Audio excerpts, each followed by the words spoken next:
त्वमेव विद्या द्रविणं त्वमेव।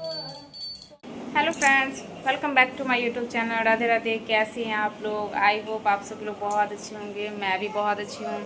तो आज वट सावित्री का पूजा है, तो मैं घर में ही पूजा करने वाली हूँ। मैंने घर में ही गमले में छोटे से पौधे लगाए हैं वट वृक्ष के, और मैं आज का फुल वीडियो मतलब कि शूट करने वाली हूँ और फुल वीडियो आप लोगों को शेयर करूँगी। आई होप आप लोगों को पसंद आए मेरा वीडियो। और मैं वट वृक्ष का पूजा का जो भी मतलब कि रस्म पूजा का विधि है, मैं अपने ढंग से अपने घर में जो करती हूँ वो शूट करने वाली हूँ। तो आप चलती हूँ स्टार्ट करने के लिए। स्टार्ट। समझो ना, सुपारी सुपारी आदि सुपारी नहीं दी कल समय हमको। कलिया में तीनों सुपारी। अच्छा तो पिठा अपनी वो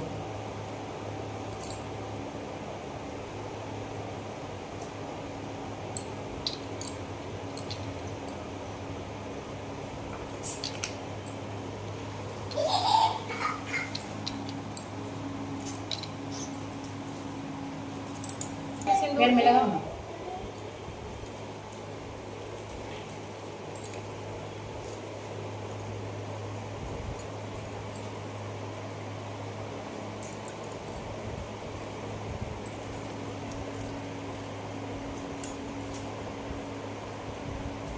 अच्छा तो कर सकते जी।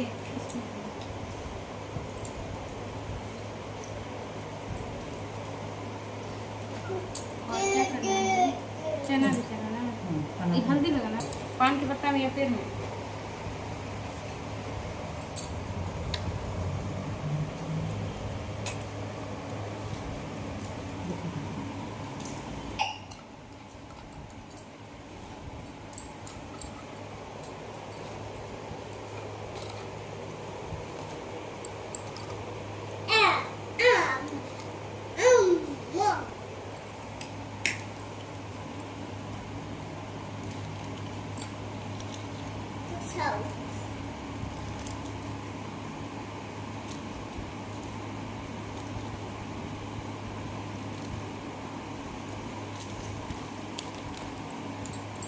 इसको कहाँ रखें?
लुटकी लेके घूमेंगे। जाओ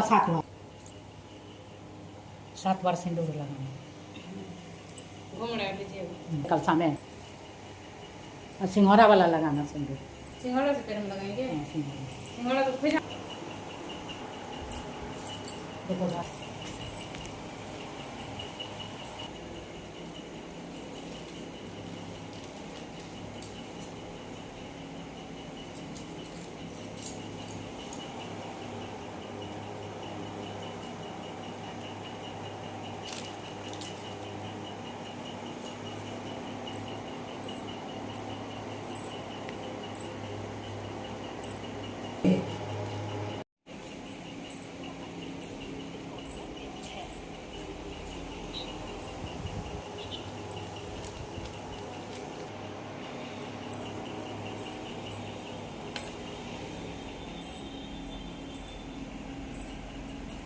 वट सावित्री व्रत कथा। देवी पार्वती जी ने कहा, हे देवताओं की भी देवता, जगत के पति शंकर भगवान, प्रभास क्षेत्र में स्थित ब्रह्मा जी की प्रिय जो सावित्री देवी हैं, उनका चरित्र आप मुझे कहिए, जिसमें उनके व्रत का महात्म्य हो और उनके संबंध का इतिहास हो, एवं जो स्त्रियों के पतिव्रत्य को देने वाला, सौभाग्यदायक और महान उदय का करने वाला हो।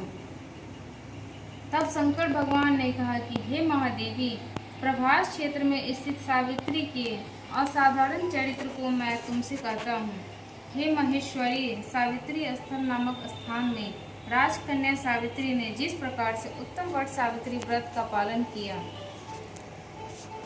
मद्रास देश में एक धर्मात्मा, सभी प्राणियों के हित में तत्पर रहने वाला, राजधानी तथा राज्य में रहने वाली प्रजाओं का प्रिय अश्वपति नामक राजा था, जो कि क्षमाशील, संतान रहित, सत्यवादी और इंद्रियों को वश में रखने वाला था। एक समय वह राजा प्रभास क्षेत्र की यात्रा के निमित्त वहां पर आया और विधि पूर्वक यात्रा करता हुआ सावित्री के स्थल पर पहुंचा।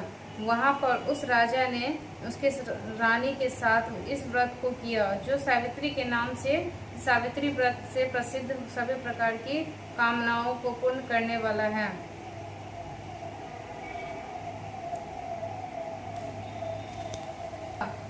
भूलोक सर्वलोक इस मंत्र की साक्षात मूर्ति बनकर स्थित श्री ब्रह्मा जी की प्रिय सावित्री देवी उस राजा पर प्रसन्न हुई। कमंडलू को धारण करने वाली वह सावित्री देवी दर्शन देने के बाद पुनः अदृश्य हो गया और बहुत दिनों के बाद उसी राजा के यहाँ देवी के समान रूप वाली कन्या के रूप में उत्पन्न हुई। सावित्री की प्रसन्नता से प्राप्त तथा सावित्री की पूजा करने के बाद हुई, अतः राजा ने ब्राह्मणों की आज्ञा से अपनी उस कन्या का नाम भी सावित्री रखा। वह राजकन्या सावित्री साक्षात शरीर धारण की हुई लक्ष्मी के समान शोभित होती हुई बढ़ने लगी और धीरे धीरे सुकुमार अंगडोवाली वह यौवनावस्था को प्राप्त हुई, जिसके मध्य भाग सुंदर और नितंब भाग विस्तृत थे और जो लोग उसे देखकर यही समझते थे कि यह कोई देव कन्या है। कमल के समान विशाल नेत्रों वाली एवं तेज के अग्नि के समान प्रज्वलित होती हुई वह सावित्री महर्षि भृगु द्वारा कहे हुए सावित्री व्रत को करने लगी, जिसके आरंभ से सुंदर वर्ण वाली उसे उपवास करने से स्नान की हुई सावित्री देवताओं को प्रतिभा के पास जाकर अग्नि के हवन करके ब्राह्मणों को स्वस्तिवाचक कराया। उन ब्राह्मणों को से अवशिष्ट पुष्पांजलित कर ग्रहण करके सखियों से घिरी हुई लक्ष्मी देवी के समान सुंदर रूप से सुशोभित हुई। वरारोहा वह राजकन्या समीप में जाकर पिता के चरणों में प्रणाम कर प्रथम प्राप्त पुष्पांजलि को निवेदित कर हाथ जोड़कर राजा ने पार्श्व में स्थित हुई। युवावस्था को प्राप्त हुई देख राजा ने उसके विषय में मंत्रियों से सलाह लेकर राजकन्या से कहने लगा, हे पुत्री, तुम्हें योग्य वर को देने का समय आ गया है। मुझसे कोई तुम्हारे तेज से संघर्षित होकर तुम्हें मांगने के लिए भी नहीं आता और मैं भी विचार करने पर तुम्ही आत्मा के अनुरूप वर को नहीं पा रहा हूँ। अतः हे देवी, देवताओं के निकट मैं जिस तरह निंदनीय न हो वैसे तुम करो। मैंने धर्मशास्त्रों में पढ़ा और सुना भी है कि यदि पिता के गृह में रहती हुई विवाह के पहले ही जो कन्या रजोधर्म के से युक्ति हो जाती है वह शूद्रा के समान समझी जाती है तथा उसके पिता को ब्रह्म हत्या के समान पाप लगता है। इसलिए हे पुत्री, मैं तुमको भेज रहा हूँ कि तुम स्वयं अपने योग्य वर ढूंढ लो। वृद्ध मंत्रियों के साथ शीघ्र जाओ और मेरी बात को मानो।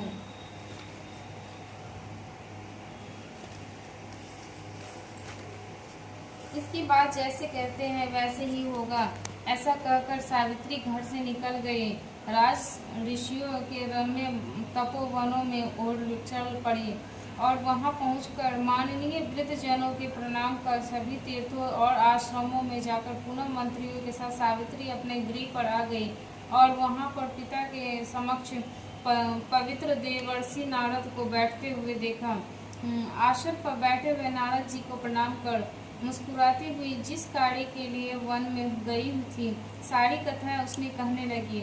सावित्री बोली, हे देव ऋषि नारद जी, साल्व देश में धर्मात्मा गुमसेन नाम की विख्यात एक क्षत्रिय राजा है जो देववश अंधे हो गए हैं। उस समय उनका छोटा सा एक बालक और उनकी माँ थी।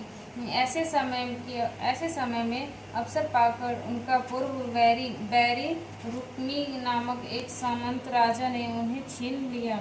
अतः वह आर्षे सेन छोटे बच्चे को साथ लिए हुए अपनी स्त्री के साथ जंगल की ओर चल दिए। उनका वह पुत्र वन में ही बड़ा होकर परम धार्मिक सत्य बोलने वाला है। अतः अपने अनुरूप पति समक्ष कर मैंने उसे मन से वरण कर लिया है। यह सुनकर नारद जी ने कहा कि हे राजन, सावित्री ने यह बड़ा कष्टप्रद कार्य कर डाला। बाल बुद्धि होने से इसे केवल गुणवान समझकर सत्यवान को वरण कर लिया। उनका पिता सत्य बोलता है, माता सत्य बोलती है और वह स्वयं भी सत्य बोलता है। इससे उसका नाम मुनियों में सत्यवान रखा है। उसको नित्य घोड़े प्रिय हैं, अश्व प्रिय है और वह मिट्टी के घोड़े बनाया करता है तथा चित्र में भी घोड़े के लिखता रहता है। उसे चित्राश्व भी कहते हैं। संदान और गुण में रंती वेद देव के शिष्य के समान है। ब्राह्मणों की रक्षा करने वाला और सत्यवादी और तथा ऐशी नर शिव की समान है। यथापि के समान उदार चंद्रमा के समान देखने में प्रिय लगने वाला रूप में दूसरे अश्विनी कुमार के समान और धूमसेन के समान बलवान है। किंतु उसमें केवल यही एक दोष है कि दूसरा कोई नहीं कि सत्यवान आज से ठीक 1 वर्ष पर क्षीणायु हो जाने से देह हत्या कर देगा। इस प्रकार नारद जी की बात सुनकर राजकन्या सावित्री ने कहा कि हे राजा, लोग किसी से एक बार कोई बात कहते हैं। हम देवता ब्राह्मण एक ही बार कहते हैं कि एक ही बार कन्या दी जाती है। ये तीनों कर्म एक ही बार किए जाते हैं, बारंबार नहीं। दीर्घायु हो अथवा अल्पायु, गुणवान हो अथवा निर्गुण, वर को एक बार वर्ण कर लिया, अब दूसरे को वर को वर्ण करना नहीं करूँगी। पहले मन से निश्चय करके बाद में उसके वाणी द्वारा प्रकट किया जाता है, पुनः उसके बाद कर्म द्वारा किया जाता है। इससे प्रत्येक कर्म कार्य में मन को प्रणाम माना जाता है, अर्थात मन के विरुद्ध कार्य नहीं किया जाता है। नारद जी ने कहा कि हे राजन, यदि आपको भी इष्ट हो तो अपनी पुत्री सावित्री का कन्यादान निर्विघ्नता के साथ शीघ्र कर डालिए। ऐसा कहकर नारद जी आकाश मार्ग में स्वर्गलोक चल गए। उसके बाद राजा ने भी शुभ मुहूर्त से समीपवर्ती वेदों के पारगामी ब्राह्मणों के द्वारा पुत्री सावित्री का विवाह संबंधी सभी कार्य संपन्न किया और तंडवर्गी मनोभिलाषित उस सत्यवान पति को पाकर ऐसी प्रसन्न हुई जैसे कोई पुण्यवान पुरुष स्वर्ग को पाकर प्रसन्न होता है।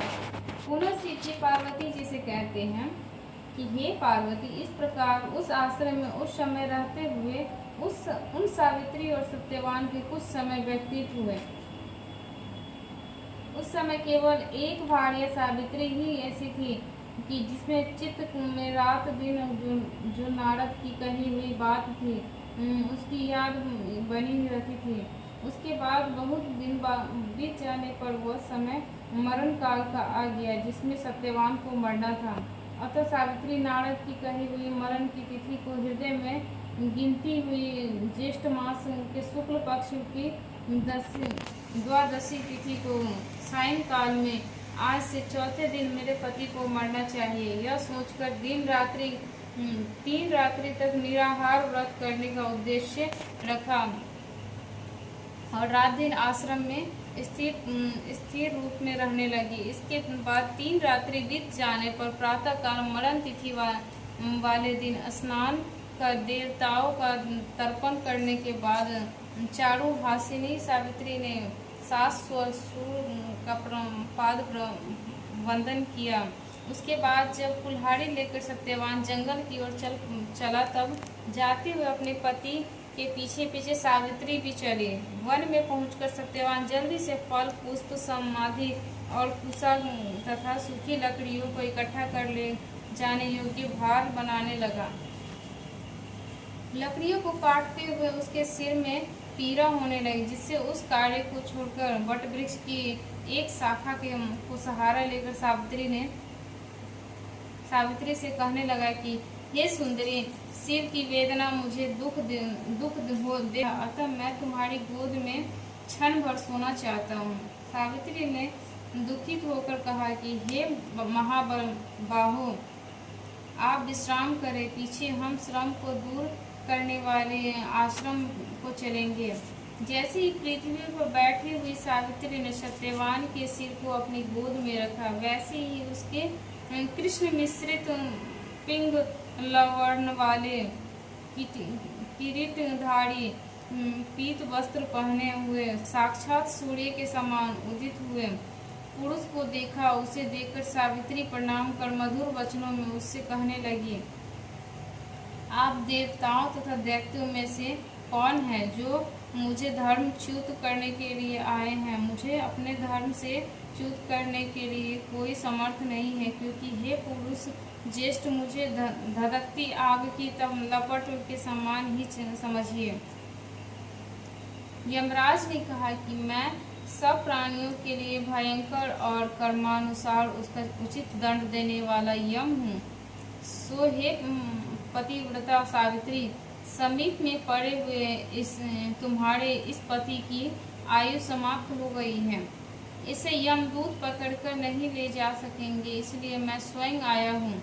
ऐसा कहकर फांस को लिए हुए यमराज ने सत्यव्रत सत्यवान के शरीर से अंगुष्ठ मात्रा शरीर वाले पुरुष जीवात्मा को बलपूर्वक निकाल लिया। उसके बाद पितृगण से शोभित यमपुरी के मार्ग की ओर चलना शुरू किया।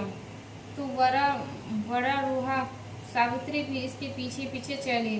यम ने पतिव्रता होने के नाते चलने में न थकती हुई उसने कहा कि हे सावित्री, एक मुहूर्त हुआ तुम यहाँ तक मेरे साथ आ गए, अब लौट जाओ। हे विशाल नेत्रों वाली, कोई भी जीव बिना आयु समाप्त हुए इस यमपुरी के मार्ग पर नहीं आ सकता।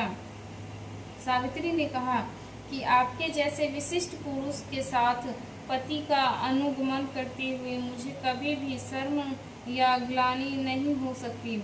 सज्जनों के गति सहारा एकमात्र सज्जन ही है, दूसरा नहीं। इसी प्रकार स्त्रियों की गति उनका पति, वर्णाश्रमों की गति वेद और शिष्यों की गति गुरु है।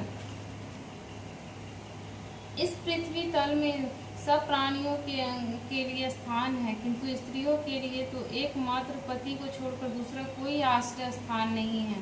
इस प्रकार से धर्म तथा अर्थ से भरे हुए सुंदर सुंदर मधुर अन्य वाक्यों में भी सूर्य पुत्र यमराज ने प्रसन्न होकर सावित्री से यह बात कही। यमराज ने कहा कि हे भवानी, मैं तुमसे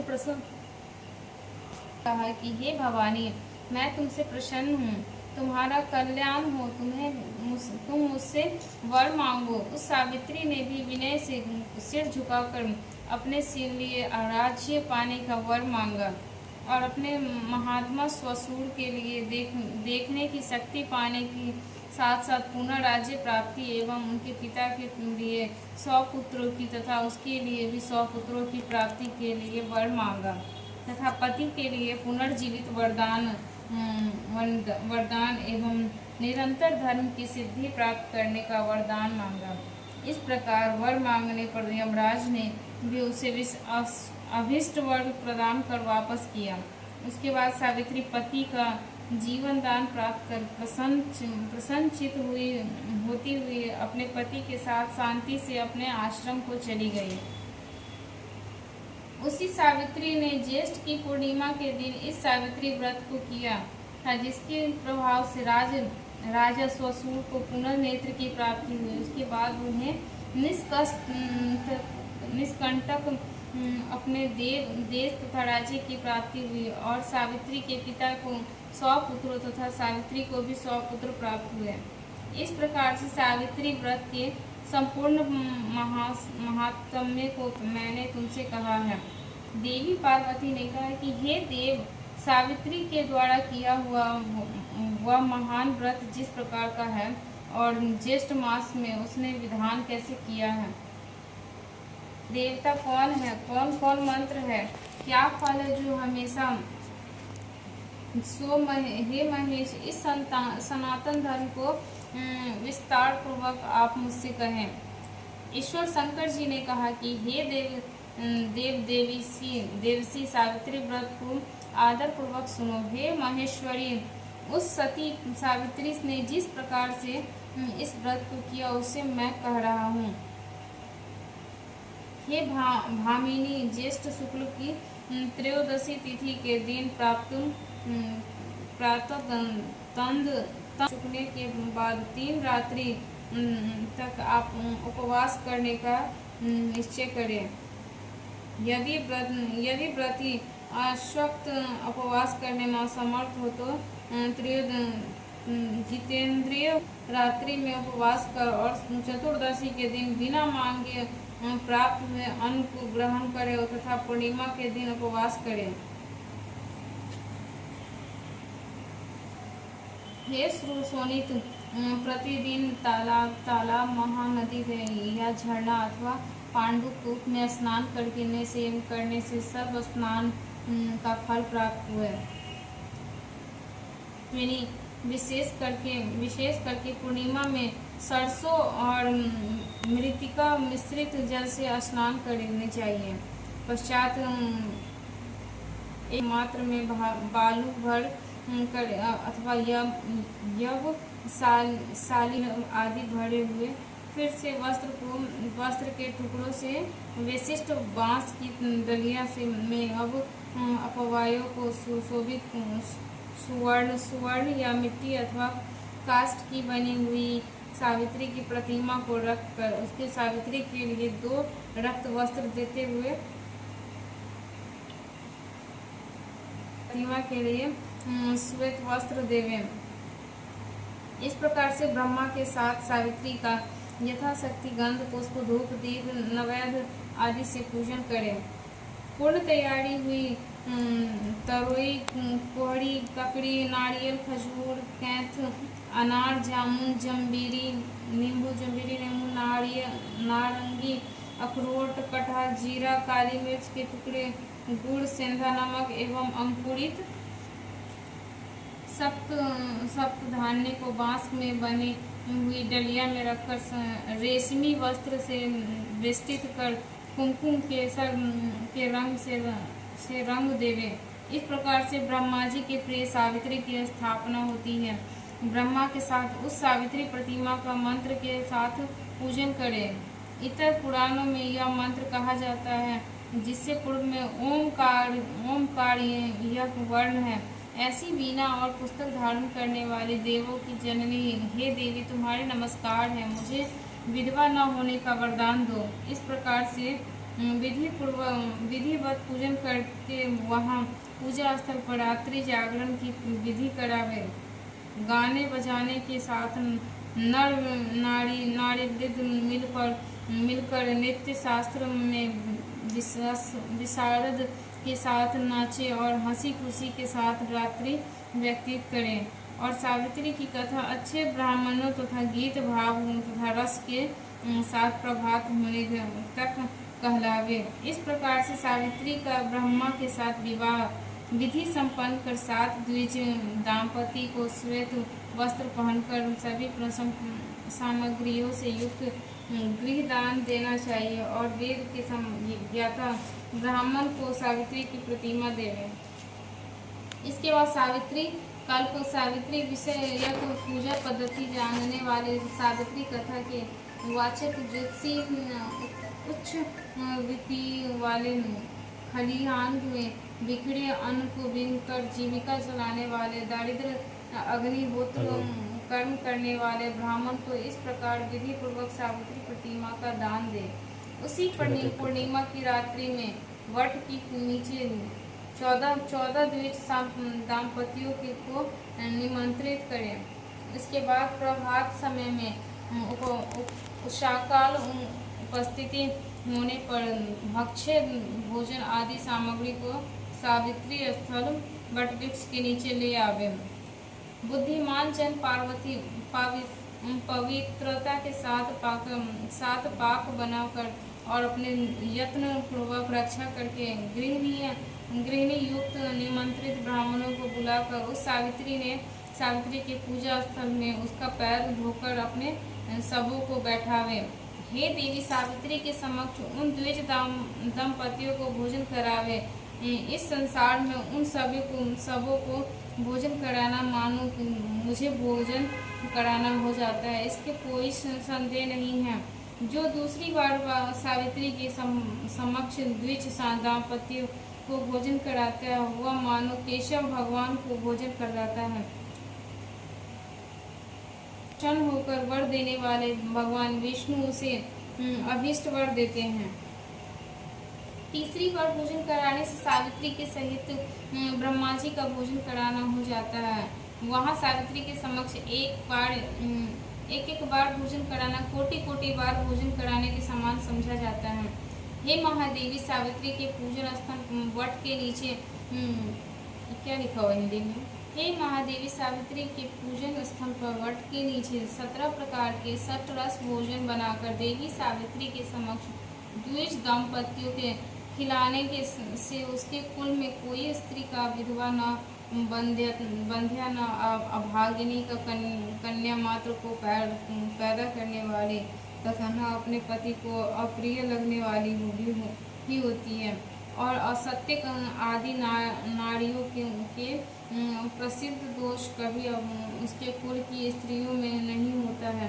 इसलिए हे देवी विशेष यत्न के साथ सावित्री देवी के आगे कड़वा तीता रस के रहित ही भोजन देना चाहिए। उस समय स्त्रियों को अम्ल खट्टा और क्षार पदार्थ युक्त भोजन कभी नहीं करना चाहिए, बल्कि 5 प्रकार के मधुर हृदय को प्रिय लगने वाले तथा सुंदर रीति के पकाए हुए अन्न का भी भोजन करना चाहिए।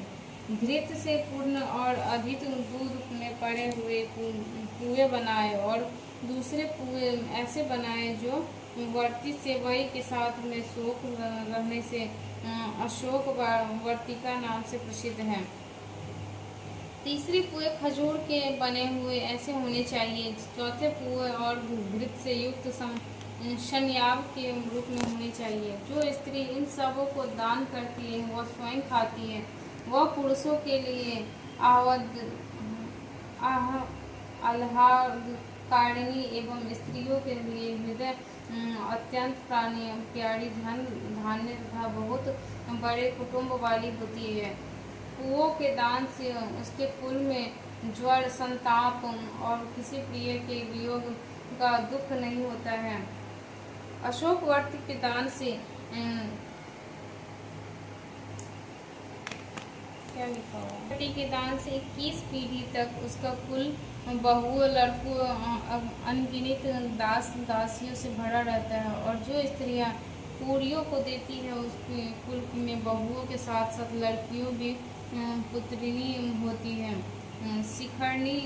शिखरण का दान करने वाली उक्त सभी फल प्राप्त होते हैं, इसे कोई संदेह नहीं। मोदकों लड्डुओं के दान से उसका संपूर्ण कुल सर्व प्रकार की सिद्धियों से भरा हुआ रहता है, ऐसा पितामह ब्रह्मा जी का वचन है।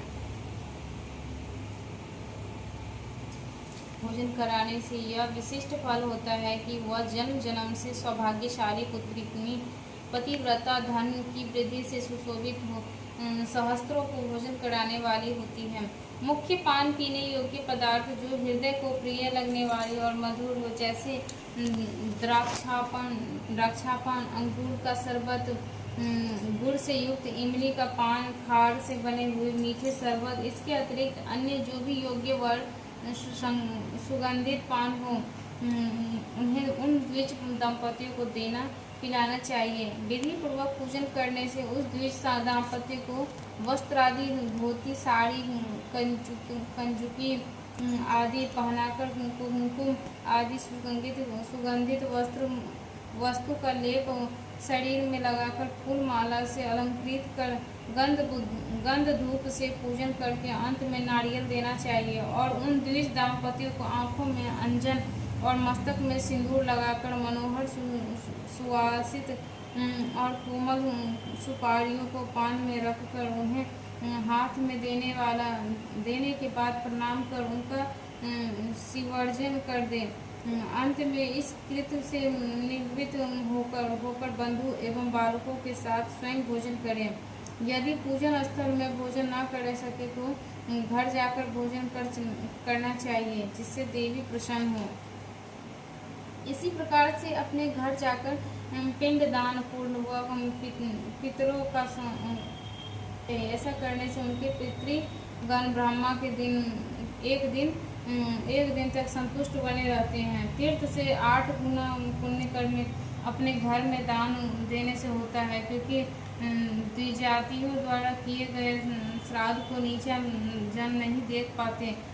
अतः एकांत गृह में गुप्त रूप से पितरों का श्राद्ध करना उचित होता है। नीच के देखने मात्र से ही वह श्राद्ध हत निष्फल हो जाने से पितरों को नहीं प्राप्त हो पाता है। इसलिए जहाँ तक कि हो सके प्रयत्नपूर्वक श्राद्ध को गुप्त रूप से करना चाहिए, क्योंकि पितरों को प्राप्ति देने वाले ब्रह्मा जी ने स्वयं बताया है। पूर्वोक्त गौरी कन्या का भोजन कराना आदि जो क्रियाएं हैं वे उत्सर्ग कहलाती है और मनुष्यों को कीर्ति प्रदान करने वाली होने से राजसी कही जाती है। अपना हित चाहने वाले व्यक्तियों को कहे हुए ये दान सदा देनी चाहिए। यदि शास्त्रिक फल ही की चाह है तो श्राद्ध के विशेष रूप से इस प्रकार का दान देनी चाहिए, जैसे कि ऊपर कहाए हैं। सावित्री व्रत का उद्यापन सभी प्रकार के पापों से छुटकारा पाने के लिए मनुष्य को अवश्य करना चाहिए। इसके कारण से इच्छा या अनिच्छा से किए हुए सभी पाप तत्क्षण नष्ट हो जाते हैं। जो लोग इस प्रकार से वट सावित्री की यात्रा करते हैं उनको इस लोक में सौभाग्य धन धान्य सुंदर स्त्रियां विविध रूप से प्राप्त होती है। इस यात्रा विधान को जो कोई मनुष्य भक्ति पूर्वक करता है या वट सावित्री व्रत का कथा को सुनता है या पापों को छुटकारा पा जाता है। हे देवी, जो पुरुष ज्येष्ठ की पूर्णिमा के दिन विधि पूर्वक सावित्री का पूजन स्थल वट वृक्ष के नीचे 108 बार प्रदक्षिणा प्रयत्न पूर्वक करते हैं तो उसके द्वारा अगम्य स्त्री के साथ गमन रूपी पाप अथवा अन्य भी किए हुए पाप नष्ट हुए नहीं हैं। जो उक्त सावित्री के स्थल वट वृक्ष के नीचे जाकर संध्या वंदन किया करते हैं और अपनी पत्नी के हाथ से लाए हुए पांडुकूप के जल से स्वर्ण की झाड़ी अथवा मिट्टी की झाड़ी से भामिनी जल से लाकर संध्योपासन करते हैं और उनके द्वारा 12 वर्ष तक की संध्योपासना की हुई मानी जाती है। पांडुकूप में स्नान करने से अश्वमेघ यज्ञ का फल होता है। दान देने से 10 गुना फल और उपवास करने तथा सुनने से अनंत फल होता है। हर प्रकार कथा की समाप्ति है।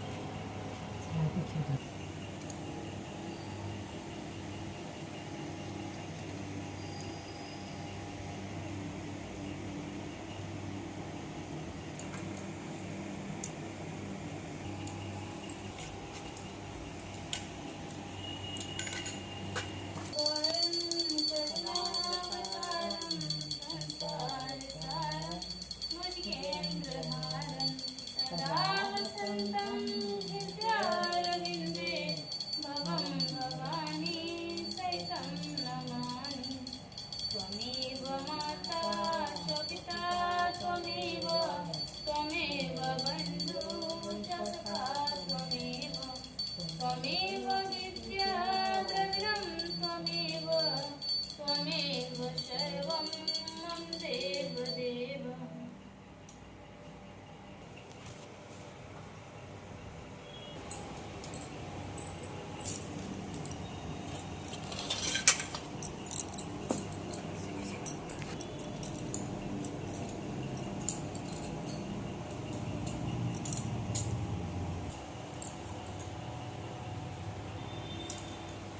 कंगन बनाओ धागा